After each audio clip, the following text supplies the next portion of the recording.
ಇನ್ನು ಅಡ್ಡ ಮತದಾನ ಮಾಡಿದ್ಯಾರು ಗೊತ್ತಿದೆ, ಯಾರನ್ನ ಅತಿಯಾಗಿ ನಂಬಬಾರದು ಅಂತ ಎಚ್.ಡಿ. ಕುಮಾರಸ್ವಾಮಿ ಅವರು ಹೇಳಿದ್ದಾರೆ. ಯಾರು ಅಡ್ಡ ಮತದಾನ ಮಾಡಿದ್ದಾರೆ ಅಂತ ಗೊತ್ತಿದೆ, ಯಾರನ್ನ ಕೂಡ ಅತಿಯಾಗಿ ನಂಬಕೂಡದು ಅಂತ ಎಚ್.ಡಿ. ಕುಮಾರಸ್ವಾಮಿ ಅವರು ಹೇಳಿದ್ದಾರೆ. ಆ ಬಗ್ಗೆ ಸಂಪೂರ್ಣ ಮಾಹಿತಿ ನನ್ನ ಬಳಿ ಇದೆ.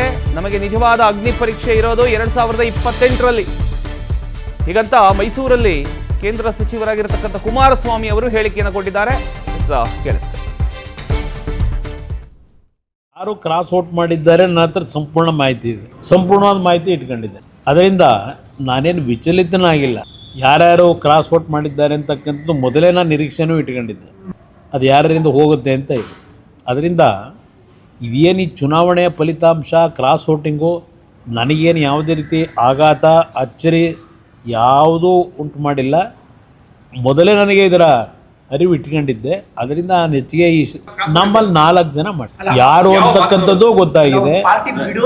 ಈ ಚುನಾವಣೆಯ ನೆನ್ನೆಯ ಫಲಿತಾಂಶ ಬಹುಶಃ ಒಂದು ನಮಗೆ ಇನ್ನೊಂದು ರೀತಿಯ ಅನುಭವವನ್ನು ಕೊಟ್ಟಿದೆ ಅನ್ನೋದು ನಾನು ಹೇಳಿದೆ. ಯಾರನ್ನೂ ದೂಷಣೆ ಮಾಡಲಿಕ್ಕೆ ಹೋಗಲ್ಲ. ಈಗ ಅತಿಯಾಗಿ ನಂಬಿಕೆ ಇಡ್ತಕ್ಕಂಥದ್ದು ಸೂಕ್ತ ಅಲ್ಲ ಅಂತಕ್ಕಂಥದ್ದು ಒಂದು ಸಂದೇಶ ಕೆಲವರು ಕೊಟ್ಟಿದ್ದಾರೆ. ಅದು ನಿಮ್ಮಲ್ಲಿ ಬಂದಿರತಕ್ಕಂಥ ಈ ಗುಣನ ಸ್ವಲ್ಪ ಬದಲಾವಣೆ ಮಾಡ್ಕೊಳ್ಳಿ ಅಂತಕ್ಕಂಥ ಸಂದೇಶ ನೆನ್ನೆಯ ಫಲಿತಾಂಶ ನನಗೆ ವೈಯಕ್ತಿಕವಾಗಿ ಕೊಟ್ಟಿದೆ. ನಿಜವಾದ ಅಗ್ನಿ ಪರೀಕ್ಷೆ ನಮಗೆ ಆಗ್ತಕ್ಕಂಥದ್ದು 2028. ಹಣಬಲ ತೋಳ್ಬಲದ ವಿರುದ್ಧವೇ ಚುನಾವಣೆ ನಡೆಸಬೇಕು. ನಾವು ಅವ್ರ ಮುಂದೆ ಆರ್ಥಿಕವಾಗಿ ಈಗಿನ ರಾಜಕೀಯದ ಒಂದು ವಾತಾವರಣ ಇದೆಯಲ್ಲ, ಅವ್ರಿಗೆ ಸರಿಸಾಟಿಯಾಗಿ ನಾನು ನಿಲ್ತೀನಿ ಅಂತಕ್ಕಂಥದ್ದು ಏನು ಭ್ರಮೆ ಇಲ್ಲ ನನಗೆ. ಆದರೆ ಒಂದು ವಿಶ್ವಾಸ, ನನ್ನ ಕಾರ್ಯಕರ್ತರು ನಿಷ್ಠಾವಂತ ಕಾರ್ಯಕರ್ತರಿದ್ದಾರೆ.